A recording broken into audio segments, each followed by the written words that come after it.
from the underground bunker of the Civitas studio in Raleigh, North Carolina, it's Civitalk with your hosts Brooke Medina and Ray Nothstein. We're here to connect culture with civics, making it relevant to your daily life. And dare we say, existence at a time where too many are triggered and offended. So, relax, but buckle up and let's wade into the deep end. What's really happening in your old North State? Welcome to another edition of Civitalk. Brooke is back. Today we're going to discuss our Civitas polls, and we're also going to look at charitable giving a little bit. And we're going to kick it off with probably the most important topic, but the best Christmas films of all time, not just this year. Brooke, how's it going?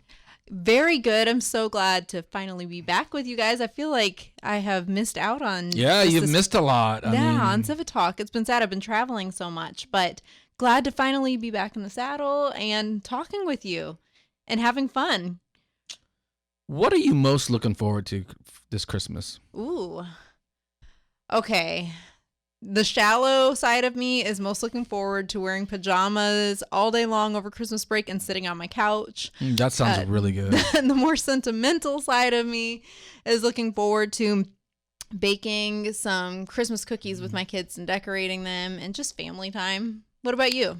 Well, we're going to Chattanooga as a family, so I'm looking forward to that. There'll be a lot of fun stuff to do. I've been to Chattanooga before, but I hadn't really spent a lot of time there, so it'll be good. My wife just sent me a few days ago. She said, I know we're trying to save money for Christmas, so you don't have to get me a Christmas gift.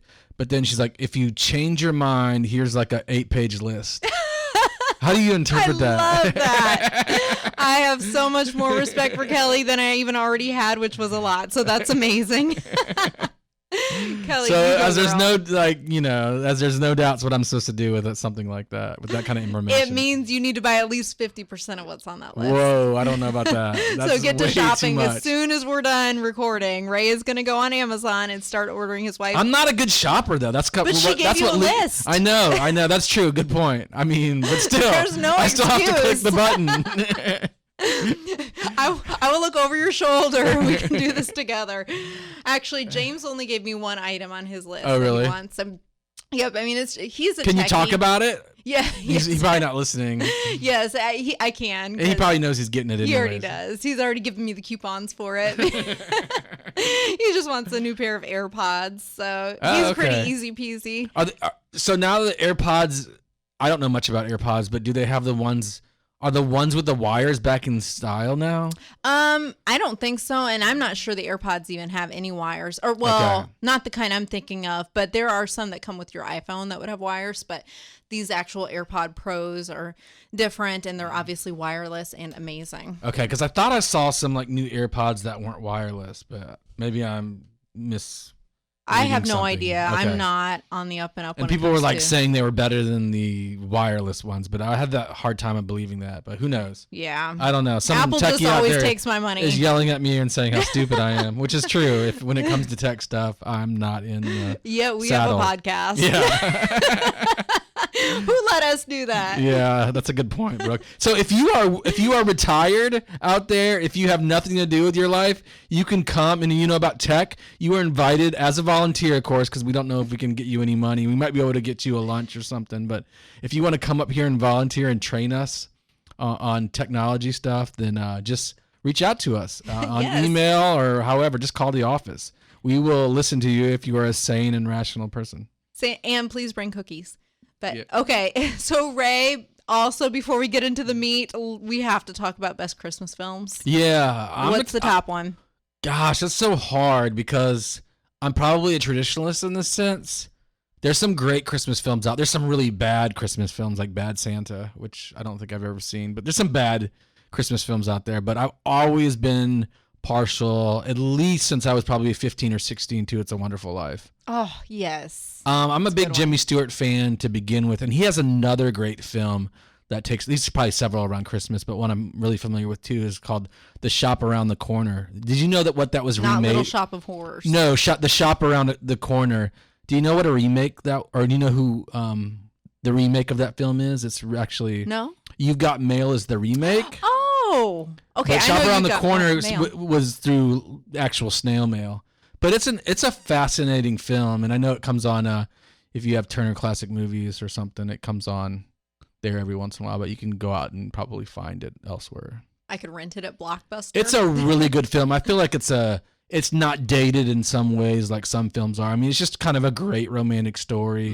And Jimmy Stewart and Margaret Sullivan, they were very close off the screen too. I don't mean that necessarily in a romantic sense, but they were very good friends. And you kind of see a real kind of connection through that film between the two of them. Real affection. Really, yeah, it's a really great film. In some ways, it may be a little bit better than It's a Wonderful Life. But It's a Wonderful Life is probably my favorite. I also like, if you're going the cartoon route, probably the Peanuts Christmas Story. Yes. I mean, that's probably one of the greatest endings, and of course, Linus's speech really sums up the meaning of Christmas. You don't see that those kind of religious or faith overtones in society today anymore. So it's kind of interesting to watch it because you would never find that probably on TV today, at least sort of in a mainstream outlet. And then Grinch. I always liked the Grinch. I always felt sorry for the dog Max. Yes. Oh, he Poor was Max. so adorable. Yes. I did feel sorry for him too. But yes, the Grinch is a great one. I used to love that cartoon. We're talking about the cartoon, not the live action one that came out later. No, just the original. I think the cartoon was from the 60s at some time. I think so. It was a long, long time ago. Well, I think you've got a great list right there and tend to agree with it. The only couple of films I would add to that are White Christmas. I love White Christmas. I don't think I've ever seen that all the way through. Oh my gosh. My sister and I one year, we had a Christmas talent show. Is it a musical? Yes. That's probably why I haven't love seen musicals. it all the way through. So we had a Christmas talent show as a family, and she and I had dresses that looked very similar to the Haynes sisters, who were these women that they were a singing, traveling sister group. And they had these pretty blue fans and everything, and they sang the song called Sisters. And so my sister and I sang that for Christmas and dressed up like them, and it was so much fun. And so I really, really like that one, as well as The Elf. You know, Buddy the Elf, what's your favorite color? Will Ferrell? Yeah, I'm not a big Will Ferrell fan, but that's a funny movie. Never mind. I take back all the nice things I said about your movie. I'm just not a big fan of his. I think he's sort of like kind of juvenile humor. Sometimes it's good. Exactly, which is amazing. I don't know. I mean, I think there's funnier people out there, I guess. Brings. I think there's funnier people out there, I guess. But he's not. I don't know. He just Ray's being a Grinch. Wait, hold up. Doesn't he kind of seem to play the same character in every movie? He does. It's kind of like Kevin Costner, who's not funny, but he's like the funny version of Kevin Costner because it's the same. He exudes a similar vibe. It's the same, like kind of like perpetually immature, which can be funny. I get it, but it gets old a little bit after a while. I know I'm a Grinch. Yeah. Yes, he's a Grinch. So it's time to move on to something else. Hold up. There's other movies. But Ray, our audience wants to hear about the Civitas Poll. Okay, they're just craving to hear about the. You can't go on our website nccivitas.org and read them for yourself, but we will break them down. We will actually break them down in a fun and manageable way, so you don't even have to do any work. You don't have to even turn your brain on. We will provide expert analysis. Right. Me, the expert. Ray, the analysis. So. Yeah. No, but okay. You were gonna say one more thing. No, I was just saying if you wanted to see a foreign Christmas film, Joyeux Noël is a French film. It's about the Christmas truce in World War I. It's actually a really great film, and there's some great music in it too. If you're interested in a kind of film that maybe not be as famous and as French, but I think it's actually in English. Maybe some of it is in German and some of it is in French, but some of it's in English too. So, and there are subtitles, but that is an actual good film to go see or Ray watch. Ray is clearly the more cultured one out of the two of us. So go see that and then go watch Trace It Down with Buddy the Elf. But you like Will Ferrell. You're probably the more popular one. I'm more pop culture. You're more fine art. Although I made a really good pop culture reference the other day. Oh, did you? Because I have to get an outpatient procedure done, and the person was talking about the medications. And I go, I just want the Michael Jackson juice. And she was like, yeah, that's propofol or something. Okay, it's hilarious though that you're using Michael Jackson juice because Michael Jackson passed away like how many years ago? So your pop culture references are still old, Ray. Yeah. It's okay though. But I mean, she knew. Yes, she knew. Good job. Yeah. Okay, let's go ahead and dig into these poll results. A few top lines. This is for our listeners, in case you have not yet seen this. Like Ray mentioned, it's at nccivitas.org under the polls tab. But this was a poll that we did specifically for Republican primary voters. So we polled 500 likely primary voters for the GOP primary. And so this really gives you an idea of where those on the right in our state are leaning when it comes to who they would like to vote for, both for Senate at the federal level and governor and lieutenant governor, as well as some other important questions. But Ray, let's kick it off by first, tell me what was most surprising to you in this poll. I don't know if it was surprising, but it jumped out to me. There was nothing that like really shook me in the sense that I was surprised. I was a little surprised when we go down to the end on the property rights. Let's see.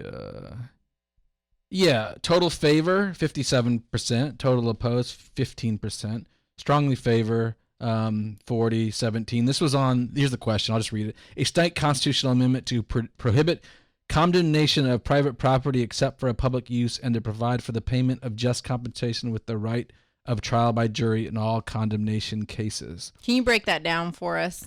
So there's a famous Supreme Court case. I'm trying to think. Is it Kelo? Kelo versus New Haven? I can't remember the town.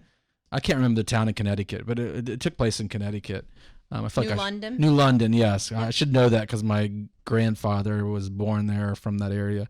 But anyways, there was a famous Supreme Court case that basically allowed for homes or property to be seized for not just public use, but private use by a corporation or a company. It was a 5-4 decision. It actually hasn't happened in North Carolina, but it led to a lot of state constitutional amendments banning the forfeiture or confiscating of private property with that was not for public use, may have been just for a private corporation or some other, whether it be a strip mall or shopping mall, things like that.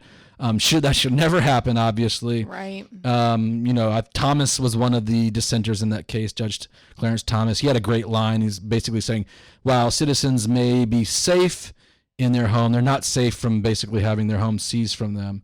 So in that case, like you mentioned, that had to do with a company, a business coming in and taking it was actually the levers of law to. I think it was Pfizer. I believe it was Pfizer because it had to do with Viagra. That's where they were producing Viagra there. Anyways, it kind of just a little bit. Even though 15% is not a lot, it is kind of a lot. That 15% of those that are in likely Republican primary voters said they would vote against a constitutional amendment preventing eminent domain authority from being used for private sort of or private corporation use. So that's very concerning that even that many. Yeah, because property rights to me are just like kind of the linchpin of a free society, right? If you don't have property rights, then you don't have a free society.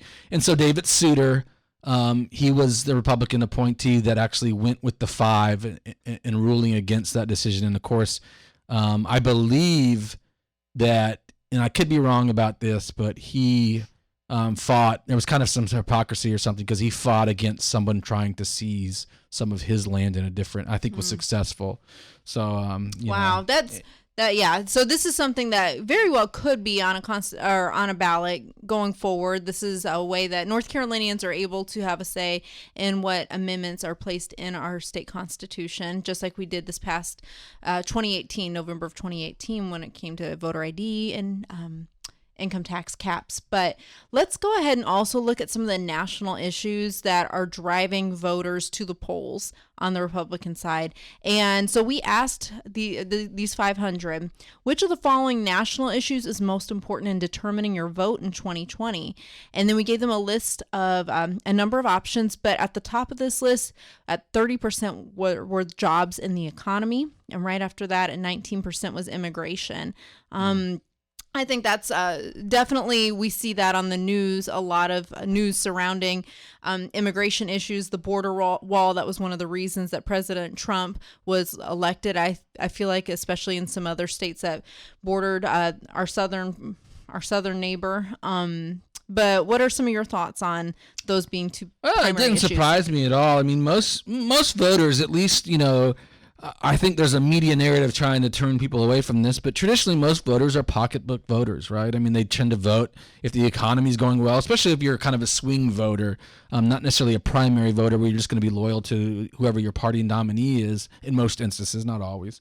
But if, you're a pocketbook voter, you tend to kind of go, well, hey, my 401k is doing well, I'm making more money now than I've ever made. There's no recession. I'm going to vote for the party in power, the president that's in power. So, that's probably a good sign, obviously, for Trump. It'd be interesting. I don't know what you think about this, Brooke. Do you think Democrats on that issue would be as high, jobs in the economy would be as high if you polled them? Like Democratic primary voters? Yeah. That's a good question. I think the more ideological far left progressives would not. Right. I would say they would prioritize healthcare, gun policies, and energy and the environment. Whereas I would say maybe the more moderate Democrats would certainly say jobs in the economy. Yeah, I think you're right. I mean, I don't even know because I don't know how many moderate Democrats are left. Maybe I think there are some in North Carolina, so let's not diminish it too much. But yeah, I mean, no way jobs in the economy. I'm not gonna say no way, but I'd be a little doubtful that it'd be number one if we were primarying because I think their issue would be more with the presidency, what's going on, like you said, on healthcare, what's going on with gun policy. Right. And those are very important conversations to have. And especially given that our federal government has for many decades now inserted itself into healthcare, I think that it should be a pretty big priority for most of us policy wise. But that's really not something I would say is going to be as heavily impactful from the presidency as it is from congressional elections. And unfortunately, though, too many I believe, forget that these policy questions really, they really are most feasible at being addressed in Congress. So we'll see what happens. But let's go ahead and look really quickly at the state level issues because these are a little bit different, but not too different than the national issues that are driving voters. But again, jobs in the economy at 30% is something that's driving Republican primary voters to the polls. And then right after that is healthcare and the governorship, the governorship and then healthcare actually. Governorship got 22% and then healthcare 17%. So give me some analysis on this. What you think? Well, I mean, there's some angst with having Governor Cooper in there as the Democrat governor in North Carolina. I think there's a sense that most Republican voters view that he's too far to the left even for a Democrat governor in North Carolina. He does a good job sometimes of straddling that and camouflaging that to some degree by speaking vague a lot of times in some policy areas. But he's too far to the left even for North Carolina, and Republican voters, I think, realize that. I'd be interesting to kind of break down sort of the gun policies a little bit, whether that means, some may be in favor of maybe a little bit more, maybe some more stringent areas of background checks, or what does that mean? They want to see something like constitutional carry. So that would be interesting to break down to some degree. So, I mean, it's high, it's double digits. And, I wouldn't expect that to be necessarily a double digit issue right there in a Republican primary for a Republican primary voter. Certainly healthcare, I think just because it's such a big expense, I think people are looking for solutions. I mean, would you agree with that? Oh, absolutely. I think that has been the top issue, policy issue at the General Assembly this past session. And it's one of the reasons that Governor Cooper purportedly vetoed the budgets. And so they want Medicaid expansion. Most on the left do. And the right, in many cases, has fought that. There has been a version of Medicaid expansion proposed by some Republicans called Carolina Cares. And we've actually written extensively about this, specifically Leah Byers, who was the co-host last week with Ray. And she's got a lot of work on this. You've also written about it, as well as some others. But yeah, I think that these are issues that are certainly going to continue to receive a lot of visibility as we go into 2020. You may even see some commercials related to them. But let's get down to something I would say people have even more feelings and thoughts on, especially in our audience, I would imagine. And you have written about this. And it has to do with the unity in the Republican Party. And so what we asked was, do you think Republicans are more divided or more united than usual? Or is the level of unity about the same as previous elections?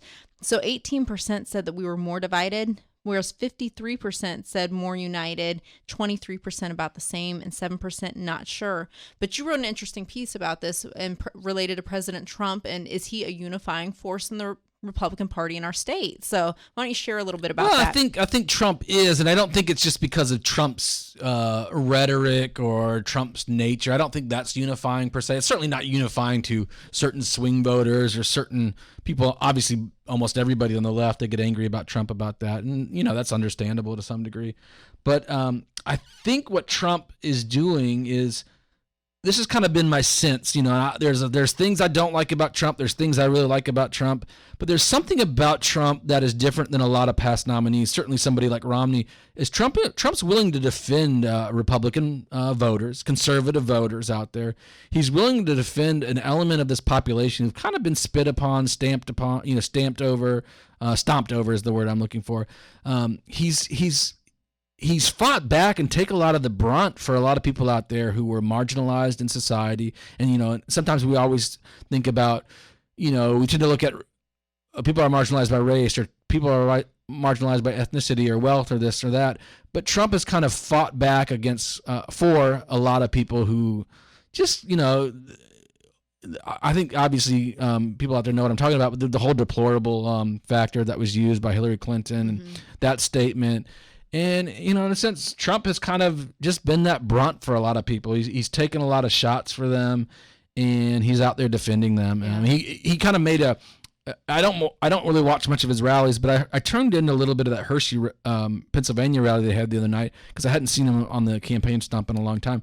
But he made an interesting point talking about the elite. The elite say this, the elite say this about me, the elite say this about you. He said, he turned it on its head and said, look, those people aren't the elite. They're shady. They're the deep state, this or that. He said, you out there that are working 9 to 5, that are working weekends, that are the coal workers, that are the backbone of this country. He said, you are the elite of this country. And he basically said, don't ever forget that.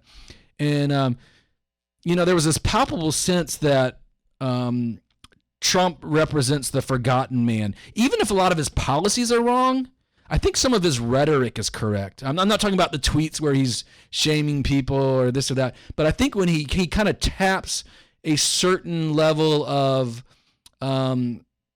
championing people who've kind of been forgotten in this country and elevating them and lifting them up. And there's value to that. And I see Trump doing that for some of his faults.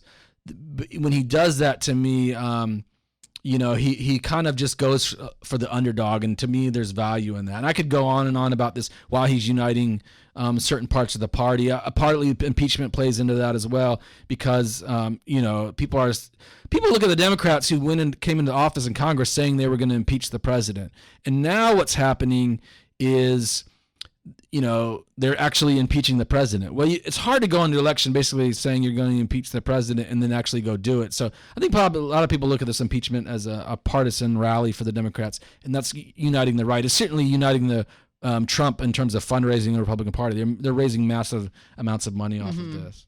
Yeah. So definitely the impeachment is obviously very political and politically expedient for some, and then not so much for others. But honestly, I think both sides are fundraising heavily off of it. Yeah, no, the Democrats are too, but however, not to the degree Republicans are. Right. And Trump, during his inauguration speech, really, that's what you repeatedly heard was that forgotten man phrase. And so I think he did rhetorically tap into that. What bothers me, though, and I might get some pushback on this, and that's fine, but some of his trade policies, though, I think are harming that forgotten man. And so he has rhetorically tapped into this, and I think done an effective job in sort of uniting it. He's taken a populist sort of stance, as has Elizabeth Warren on the other side, and united those that feel like they are the underdog. But I think that on the policy front, this is where we, like a think tank, like Civitas, a public policy organization, have to call to account the ways in which certain policies are actually creating greater struggles or have the potential to.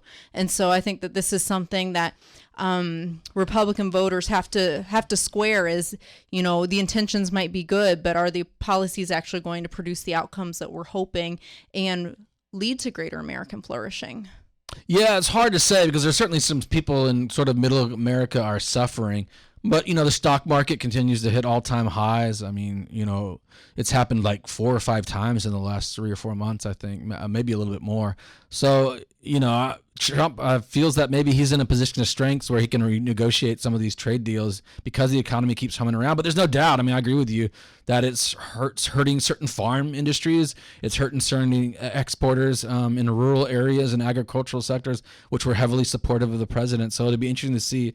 I don't suspect that he'll lose their support come 2020, but there's no doubt that some of them have been hurt by his policies to some degree, at least. I don't think the alternative is better, though, and so that's why I tend to agree with you that I don't necessarily think the support will be lost, because on the other side, if you've got a Warren or even a Biden who is extremely interventionist too and was pro tariffs until it's interesting. Taxes. It's interesting because at least in the traditional Republicans used to be pro tariffs in the 19th century, and Democrats were much more pro-tariff in the 20th century and then parts of the 21st century. So it is interesting to see some of that flip, and you see that at the grassroots level too, where free trade was much more of a Republican or conservative issue, and now it's flipped to some degree, at least in some pockets of the country.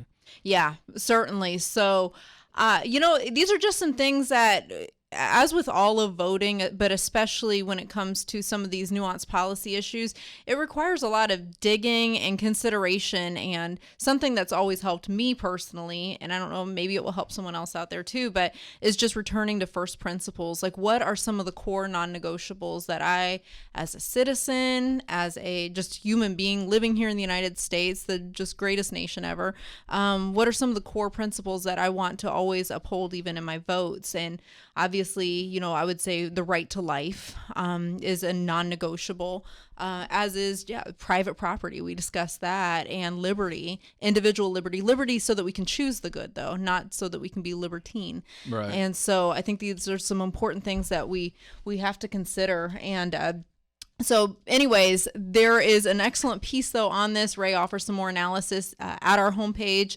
And what's the title of that article, Ray? Do you recall? Is Donald Trump unifying North Carolina Republicans, or something similar to that? Yep, and that will actually go out in our newsletter as well. And so if you're not signed up for our newsletter or our newspaper, which Ray is the editor of the newspaper, you can go to our homepage and you can sign up for our newspaper and newsletter, and that would be great. You would receive communications from both of us each week. Yeah, civitas.org to sign up. It's right on the front page. And also, before we head out, I would like to promote CLC because I talked to Carrie a couple days ago, and she still had, I think... She's our operations manager. Yeah, Carrie's great. She does a lot of hard work, and she helps the trains run on time here at Civitas. So she probably doesn't listen because she's too cool for Civitalk, but if she does... all the cool kids listen to Civitalk. That's true. All the cool kids do actually listen to Civitalk. I get a lot of feedback on Civitalk recently. And so, from the cool kids. Yeah, the cool kids. So they're either really nerdy or really cool. So Which we is appreciate the cool kids. Yeah, we Nerds appreciate cool. both of you actually. But Ray and I are both nerds. There's no hiding there's no it. doubt.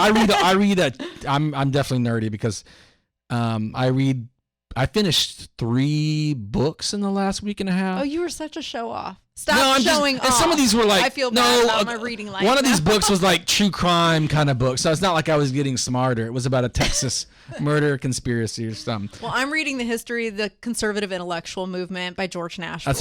That's a big book. It's big. CLC. So we still have a few early bird tickets left. They're $75 off, so you can join Brooke, Donald, and I, and all of us at the Civitalk team for CLC. We're gonna have some great speakers. So call Carrie or get on our website and get your early bird tickets because you can save $75. That's a big chunk of change. Yes, it is. It's going to be a great conference, and you can actually go to civitasclc.com as well, or .org, and so you can get those tickets. But thank you guys for joining us this week, and we just always appreciate and welcome your listenership and your feedback, and look forward to talking to you next week. Yeah, Merry Christmas. Merry Christmas.